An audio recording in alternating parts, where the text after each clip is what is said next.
What's up, everybody? Welcome to Podcast Now. I'm Alex, and in this video, I want to talk about if Until Dawn was the perfect horror game, or at least perfect for me. Obviously, these are all just my opinions. You can totally disagree with them. It's totally cool. And honestly, I'm not saying that this is the best game of all time. I'm not saying, necessarily this is the best horror game of all time. Give me a couple seconds, couple minutes, couple hours. I'm sure I can list off and talk about why I love other horror games. But this is something I wanted to do for Halloween time. This is something I wanted to do for October. I want to do videos like this on different games. We're actually going to have a top 5 horror games and horror movies video over the coming weeks. I like to embrace the Halloween spirit on this channel, okay? So this is kind of, in my opinion, the kickoff to it. And what a better, there's no better game, truly, in my mind, to talk about than Until Dawn. Look, this game is special. This game is so special. I remember vividly. Honestly, I don't remember a lot of things, especially as we go down 5, 6, 7, 8. The more years, obviously, you go back, the less you remember. But I remember when this game was first shown off, okay, with the the PlayStation Move, with the with the 2 controllers. I remember when it was shown off for that, and I thought, you know what? This game looks cool. I think I had a Move, or I think my sister bought a Move. I didn't actually buy it, but I was like, you know what? Fine, it looks decent. I'm into. I think even back then, I would have given it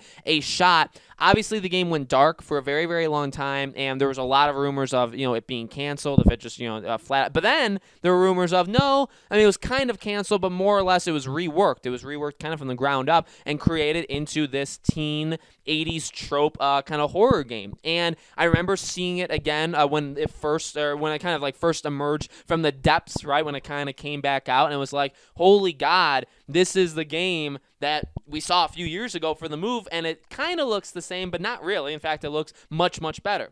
And then the game, came out, and I remember that year, I was, that summer, actually late August, right? I was 19. I was actually in Disney World when it came out. I came back a few days later, and me and my 2 very, very close friends, we got together, and we played the game, and we like to do the thing where we kind of all had an equal vote on, if there's a decision that needs to be made, we need to all vote on what to do. Now, it didn't work all that well because of the quick time, decision making that you have to do in that game. I'm disappointed to say that I lost probably half of the cast the very first time I played. I lost Jessica very, early on when you can lose her if you mess up too many times. I did because I just wasn't paying attention. And then at the very end with the house, I made the wrong move, and I actually blew up the house when not everybody had escaped it yet. So I lost several key characters when I shouldn't have, okay?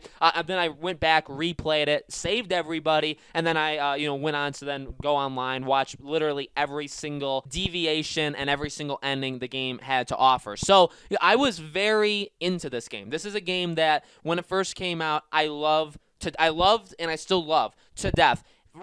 In some weird way, the game still holds up right now, which is I mean, the game is 5 years old. Okay, the game is 5 years old, but the game still looks, I would say, not necessarily on par with every game that comes out right now. It can still compete, I would say, with games that have come out over the last 3, 4-ish years, even the games that are most recent. So visually, it nails it. The characters, I think, is where the game. So if we talk about this is a perfect horror game, or even a really good game in general, well, a thing that I would say any story-based game, a good story-based game has, is its characters. The characters obviously need to be pretty solid, or it probably doesn't make any list of being a really good game. These characters, they are, I would say, the biggest breaking off point of fans. What I would say is this: I love them all. I think they're all amazing characters. Are they all likable? No. But the thing is, and the thing that makes Until Dawn so perfect is they're not supposed to all be likable. They're all tropes of things in terms of horror movies, in terms of anything. They're all just tropes. So you have the pretty blonde girl, you have the nerd, you have the annoying, I mean, you have all of these different characters. You have the big jock. You have literally every single trope, and not just the characters, but also even some of the things that happen in the story are all tropes. And again, I love that. And I think each character does literally a perfect job for what they were trying to do. I think it's all very, very well acted. Again, even the characters that you may hate or despise, like Emily, right? A lot of people didn't like her. I didn't like her the first time, but I mean, she plays that role perfect. That actress plays that role perfectly. And beyond that, well, look, maybe it's a little unfair because and you'll see, by the way, when I do the top 5 horror games and top 5 horror movies, my main thing with horror genre, okay, I don't love to be scared, I love to be scared more gaming-wise than movies. I would say with movies, the main thing that draws me to a horror movie is a horror movie that's smart. So I'll give you a spoiler for that, for that list. Scream is my favorite horror movie of all time, okay? It's one of my favorite movies of all time. And the Scream franchise is one of my favorite franchises. And why? Well, it's not really all that scary. The film or the Scream movies aren't really all that scary, but they're insanely, in my mind. Now, are there smarter movies than it? Yeah, but it's a very, very smart movie. There's some meta things in there, but it's just smart. It knows what it is. It knows what you know what I mean? It like can predict what, Wes Craven did a really good job at that. And so I think that makes its way into gaming. Now, for gaming, again, it's differently. Like, I like Amnesia. I like PT. Some of those games are a little bit deeper, too, right? And PT is obviously just a demo, but I do like blatant scare, like Five Nights at Freddy's or something really fun to being like scared, like having those jump scares. Those are fine. I don't love putting myself through that heart attack, but they're fine. But even with games, again, I tend to go after, if I'm going for the horror genre, I tend to go after the games that are a little bit more smart, that have stories, that have characters, that have something that are just different. Even like indie horror stuff, which I've always kind of been into, both movies and games. The reason that excites me or that I'm into that so much is because they're so different. So why did I just spend like 5 minutes talking about that? Well, that's what Until Dawn is. That's why that's why I love it so much. That's why in my mind it could be, and I'm not ready to say it. I don't know for sure if it's my number one, but I do think in terms of what this game was trying to do, maybe it's not the perfect horror game if you're thinking like, okay, I just want jump scares, or I want a really sophisticated like a psychological thriller kind of thing. No, what it was trying to do, though, I think it's literally the most perfect horror, thing that it can be. It has all of the elements. It's got the characters that are just really good, but again, obviously tropes, but they're very good.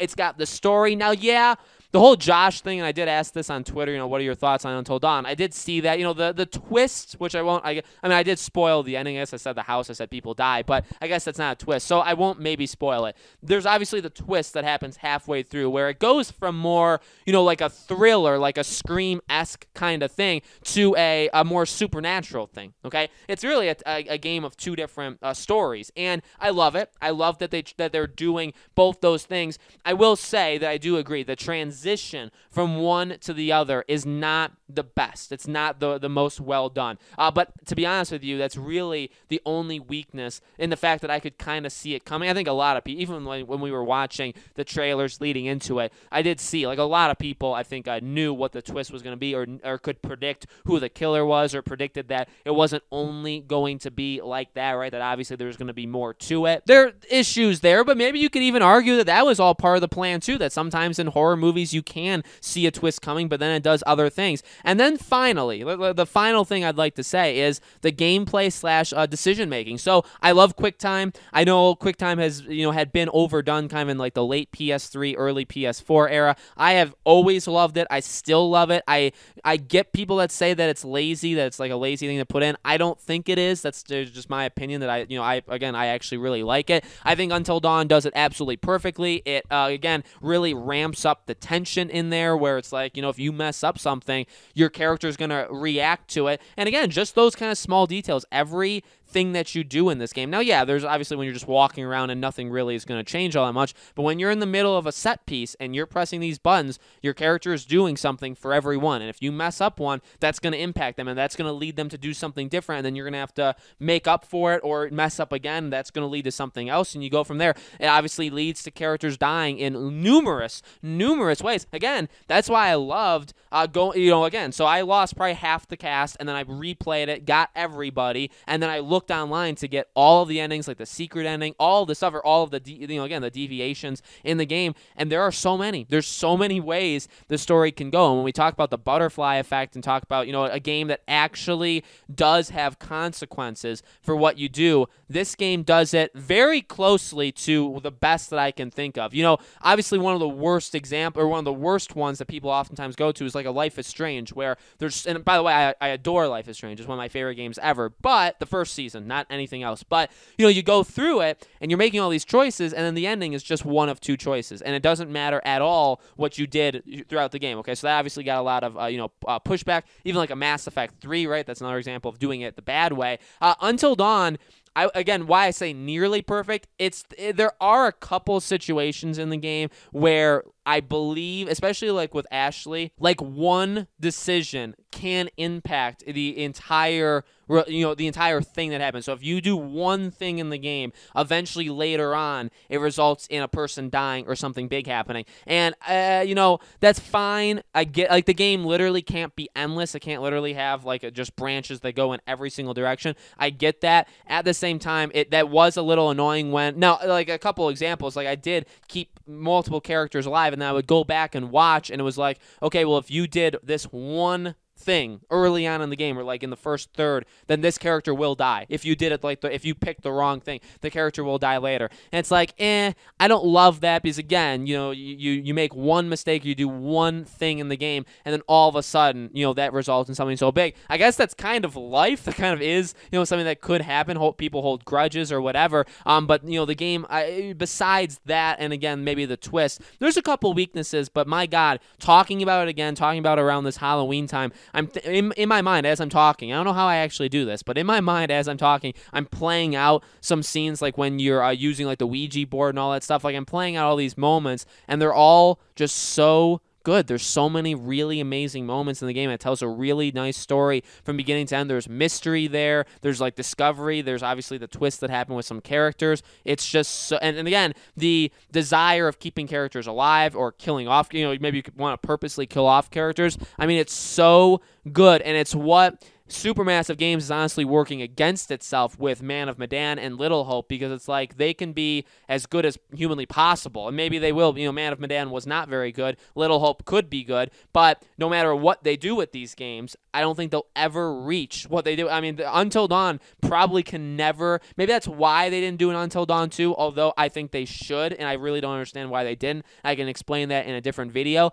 In my mind, you're just never going to necessarily capture that, again, in these smaller 4-hour anthology games. And so, again, that's why I believe they're working against themselves. And, again, part of that reason is critics didn't adore this game. Like, it got like 8s. I think like its Metacritic is somewhere in the very low 8s. But I mean, my God, I mean, it actually deserved more. And remember, this was the classic case of Sony not having a clue with of like knowing what they had. That this game was, at the time, such a big game. Everybody was playing it. It was making its rounds on YouTube, and it was doing so big. All the influencers, like PewDiePie, Jacksepticeye, I'm sure, Markiplier, like they were all playing it, and Sony really didn't push this game at all. It sold pretty darn well, but Sony didn't push it whatsoever. The Halloween time, which was right after, a month and a half after it, was Halloween time. They really didn't push it either. They had like a Halloween update to it where they added like, jack-o'-lanterns and other kind of like lanterns and things, but they didn't push it. And that's a really grave mistake, other than realizing what they had in Demon's Souls, I would say, is another big one. But,